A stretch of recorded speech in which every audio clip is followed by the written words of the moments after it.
But if it's raining in Manila, hindi kita maririnig. So I'll be waiting in Manila kahit di ka na babalik.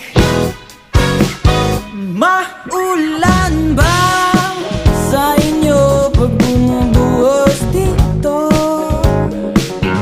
Paumanhin at mukhang hindi ko masasabayan ang iyong yapak sa pagngiti at pag-iyak, sa paglipad at pagbagsak ng araw-araw. Sa pagpikit na lang kita matititigan sa mata, sa panaginip na magpapalit.